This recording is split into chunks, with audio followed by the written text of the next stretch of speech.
Hello, good morning friends. मैं शशि भूषण मिश्रा, इंदौर से।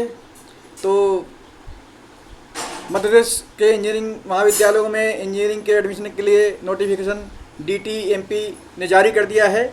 आप लोग चाहें तो वेबसाइट पे जाके देखें कि हम चलते हैं सीधे DTE.MPOnline.gov.in के वेबसाइट पे चलते हैं, जहाँ तकनीकी शिक्षा संचालनालय मतलब डायरेक्टरेट ऑफ टेक्निकल एजुकेशन हर साल इसके माध्यम से काउंसलिंग कराता है।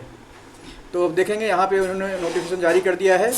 आप इंजीनियरिंग नोटिफिकेशन के लिए देखेंगे, आप कई कोर्सेज हैं जिसके आधार पे काउंसलिंग होता ही है और उसी के आधार पे एडमिशन्स होते हैं। इसमें सारे जो गवर्नमेंट कॉलेजेस हैं मध्य प्रदेश में स्थित, उसमें और जो प्राइवेट कॉलेज हैं उसमें भी एडमिशन होते हैं। आप देखेंगे बैचलर ऑफ आर्किटेक्चर देखेंगे, आप bachelor of computer application BCA, bachelor of design BDes, bachelor of technology BTech, engineering, diploma in pharmacy और कामकाजी जो लोग होते हैं प्रोफेशनल के लिए, उसके लिए भी उन्होंने BTech का प्रोग्राम चालू किया है। इस तरह होटल मैनेजमेंट का प्रोग्राम है, लेटरल एंट्री के थ्रू BTech में जा सकते हैं। और लेटरल एंट्री जो डिप्लोमा होल्डर्स होते हैं D फार्मा करके B फार्मा करना चाहते हैं, उनके लिए लेटरल एंट्री B फार्मा का कोर्स है।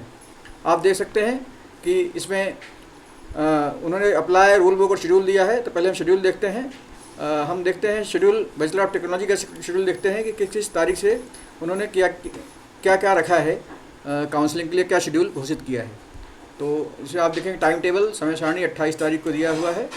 उसे आप देखेंगे तो इसमें जो पहला चरण होगा काउंसलिंग का, उसमें JEE मेन 2026 में जो मेरिट घोषित हो जाती है, NTA करती है, उसके आधार पर होगा। उसमें रजिस्ट्रेशन चालू हो जाएंगे 2 तारीख से 2 जून से 24 जून तक चलेंगे। उसमें रजिस्ट्रेशन में आप रजिस्ट्रेशन कर सकते हैं। आप आपका JEE मेन का रोल नंबर डालेंगे इस पोर्टल पे DTMP काउंसलिंग के, तो उसमें आपको आपका पूरा डेटा आ जाएगा। उसमें आपकी कास्ट कैटेगरी सब आएगी, उसमें आपको रजिस्ट्रेशन करना है।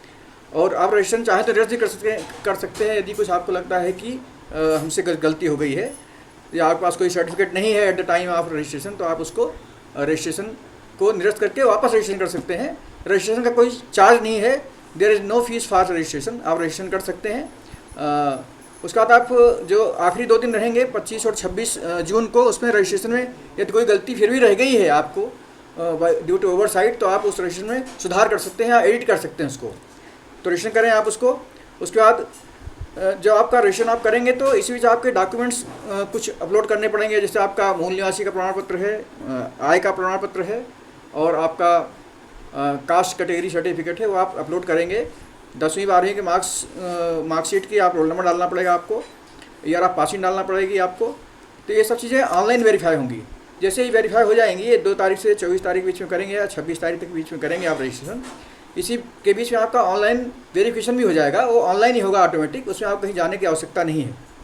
तो आप उसी बीच आप 7 तारीख से लेकर 28 तारीख तक आप अपने कॉलेज का चॉइस फिलिंग कर सकते हैं। उसके आप देखेंगे तो यहाँ पे चॉइस फिलिंग की डेट दी हुई है, आप 7 जून से 28 जून तक कर सकते हैं। उसके बाद जैसे आप 28 जून को कर देंगे तो 29 तारीख को एक कॉमन मेरिट लिस्ट आएगी इसी वेबसाइट पे, जिसमें आप देखेंगे कि कितने लोगों ने रजिस्ट्रेशन या चॉइस फिलिंग करी हुई है, कॉलेज सेलेक्ट किए हुए हैं, तो आप 29 तारीख को देख सकते हैं। उसके बाद अलॉटमेंट लेटर जो है वो 3 जुलाई को जारी होगा, जो 3 से 7 तारीख के बीच में जारी होगा। उसका आप प्रिंट आउट निकालें और इसी बीच में 3 से 7 के बीच में आपका आवेदन पत्र जब आ जाएगा, अलॉटमेंट लेटर जब आ जाएगा तो उसका प्रिंट आउट ले लें और जो आपका कॉलेज अलॉट हुआ है उसमें आप जाके एडमिशन इसी बीच में लेना है, 3 जुलाई से 7 जुलाई के बीच में। यदि आपको नहीं लेना है तो आप अपग्रेड का ऑप्शन सेलेक्ट करें, उसमें कोई चार्ज नहीं लगता है। आपको सिंपल आएगा कि आपको एडमिशन लेना है तो आप प्रिंट आउट निकाल लीजिए, या उसके बाद ये प्रिंट आउट निकाल लिया हो उसके बाद ही अपग्रेड करना है तो आप अपग्रेड कर सकते हैं।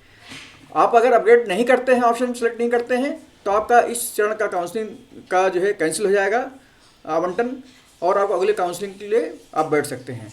लेकिन आपने अपग्रेड कर दिया है तो आपको जो संस्था आवंटित हुई है या जो ब्रांच आवंटित हुई है उससे ऊपर वाली ब्रांच, अपग्रेड का मतलब कि जो 10वें नंबर का काल मान लीजिए मिला है आपको, तो आपको 1 से 9 के बीच में जो है उसमें अगर आपकी पात्रता आती है तो उसमें आप एलिजिबल हो जाएंगे, तो आप उसको कर सकते हैं। और उसके बाद भी 11 जुलाई को जो अपग्रेड आपने किया हुआ है सिलेक्ट, उसका 11 से 15 के बीच में अलॉटमेंट अवेलेबल रहेगा। उसी बीच में आपको अलॉटमेंट निकालना है और एडमिशन जाके जो भी अलॉटेड कॉलेज है और अलॉटेड ब्रांच है उसमें जाके लेना है। तो ये है पहले चरण की काउंसलिंग का पूरा ब्यौरा। आशा है आपको समझ आया होगा, नहीं तो आप इस वेबसाइट पर देख सकते हैं, पूरी जानकारी ले सकते हैं या कमेंट में पूछ सकते हैं कोई जानकारी हो। धन्यवाद।